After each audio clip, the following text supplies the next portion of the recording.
So, ఇప్పుడు మనం మకర రాశి గురించి చూద్దామండి. మకర రాశి వాళ్ళకు ఈ సంవత్సరం ఫలితాలంటే కూడా కొంచెం ధన ఆదాయం పరంగా కొంచెం చిక్కులుంటాయండి. ఎందుకంటే ఇంప్రాపర్ మనీ ఫ్లో అనేది ఉంటుంది వాళ్ళకు. అంటే ధనం ఎట్లా వస్తుందో, ఎట్లా పోతుందో అనేది కూడా కొంచెం ఇది ఉంటుంది. తర్వాత ఖచ్చితంగా అంటే మకర రాశి వాళ్ళు మహామృత్యుంజయ హోమం అనేది చేయించుకోక తప్పదు.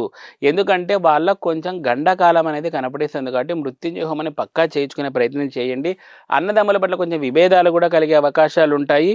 తర్వాత మీకు ఒకవేళ మకర రాశి వాళ్ళ సంతానాన్ని పొందగలుగుతారు అనుకుంటే జూన్ మధ్యకాలంలో స్త్రీ సంతానాన్ని పొందే అవకాశాలు కనిపిస్తున్నాయి. అంతేకాకుండా వీళ్ళు కొంచెం ఆరోగ్యం పరంగా చాలా జాగ్రత్తగా ఉండాలి. కిడ్నీ, లివరు, తర్వాత ఫ్యాటు, వీటికి సంబంధించిన షుగర్, వీటికి సంబంధించిన జబ్బులు కొంచెం మీకు సిమ్టమ్స్ వచ్చే అవకాశాలు కనిపిస్తున్నాయి.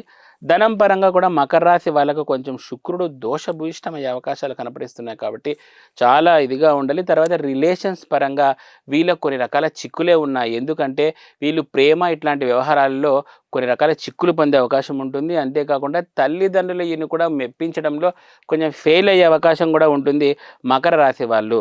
మరి ఏంటయ్యా మరి ఈ మకర రాశి వాళ్ళకు ఏదైనా దశమహావిద్యల పరంగా మంచి బెనిఫిట్స్ ఉన్నాయా దేవతల పరంగా అంటే ఎస్, మకర రాశి వాళ్ళకు దేవత పరంగా ఏ దేవతను కొలవాలి మంచి ఫలితాలు వస్తాయి అంటే మకర రాశి పరంగా వీళ్ళు కుబేర ఆరాధన చేయడం ద్వారా ధన రాబడి అనేది పెరుగుతుంది.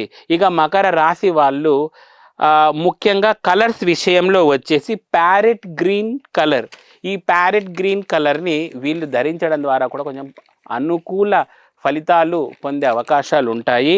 ఇక తర్వాత వీళ్ళు అవాయిడ్ చేయవలసిన ఫుడ్ వచ్చేసి ఆలు, పొటాటో. ఈ పొటాటోని వీళ్ళు అవాయిడ్ చేయవలసి ఉంటుంది.